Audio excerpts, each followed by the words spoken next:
Good evening, and it's great to start another week with all of you at home. We will have more on the new COVID concerns here in the U.S., what Philadelphia has done tonight, and what they're now seeing in half the country, plus those tornado concerns for tonight. But we're going to begin this evening with the war in Ukraine. The devastating images now emerging from Mariupol. Tonight, they believe well more than 10,000 are dead. What the images show inside these buildings. And tonight, what the Pentagon now believes the Russians are planning next, focusing on the eastern part of the country, preparing for a major assault. Vladimir Putin putting a new general in charge known as the Butcher of Syria already. New satellite images appear to show a line of Russian tanks and military equipment stretching 8 miles long. The Pentagon confirming Russia's troops are on the move. Ukrainian soldiers in the east using blue tape on makeshift uniforms to identify themselves, digging trenches, preparing for a Russian attack for what they believe is coming. And those drone images of the buildings, what's left in Mariupol, that theater where hundreds of men, women, and children were sheltering that was attacked. Tonight, the mayor there estimating more than 10,000 have died in his city. President Zelensky saying the toll could be in the tens of thousands. Our James Longman on the dangers left behind when Russian troops left, what he and our team found in the doorway of a school. That image there outside Kyiv tonight, a possible Russian trap. Tonight, what the U.S. believes is coming and these devastating new images.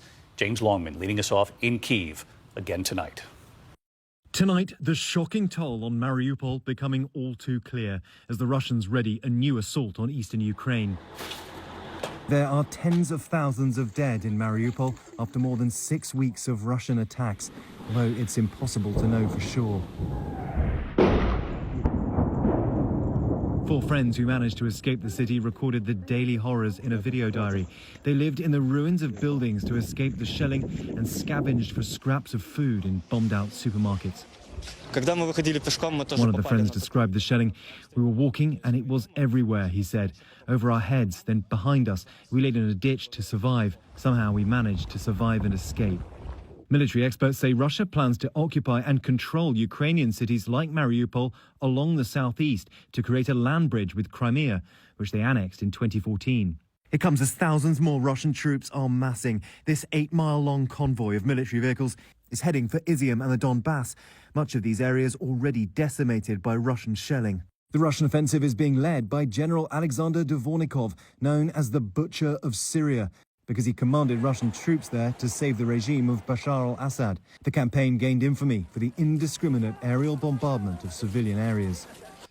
While the war in the east enters a new grim phase, outside Kyiv, Brigadier General Valery Embakov's spirits are high. Nice to meet you. Nice to meet you. His troops beat back Russian forces from the capital. He gave us an exclusive look at how they did it. Right here on this spot, he says, from that farm, our boys used these javelins to do what you now see behind me. He tells us 2 Russian tank columns were headed down this road when his troops ambushed them, stopping the Russian advance. You're very proud of your victory here. Yes. But are you as confident about the war that's starting in the east? Yes, he says, but Ukraine has different needs now. Ukraine needs more modern weapons, he says. In the first stage, our needs were mostly defensive, anti-tank weapons, anti-air weapons. Now we need heavy offensive weaponry, tanks, planes, artillery systems. More weapons, he says, to stop a repeat of this. Terrible devastation all around the Kyiv region. Just imagine what this woman's been through. She's telling us her parents died of COVID 4 days apart last year. And now she's watched their house be destroyed. As some residents return to the ruins of their homes, new dangers lie in wait. We've been warned time and again about the possibility of mines and booby traps in this part of Ukraine. Well, we've come across what looks like it could be a trap on the other side of this door. Now, this was a school. It was being used by Russian troops. You see this string. It leads onto the front door there, and there could very well be a trap on the other side of there, a charge waiting to explode. Ultimately, Russia failed in their objective to take Kyiv, but a Ukrainian victory in the east will be far more difficult.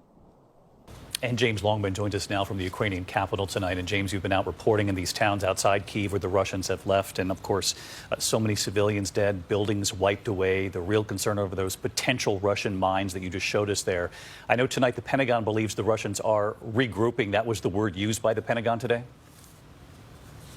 Yeah, that's right, David. The Pentagon has said that they are seeing Russian troops on the move. Some of the units that were here in the Kyiv region went back into Russia, travelled east and then moved back down into Ukraine, into the Donbass region. They're moving artillery units into position there, and that puts more Ukrainian cities deep into this country, right into the firing line. David.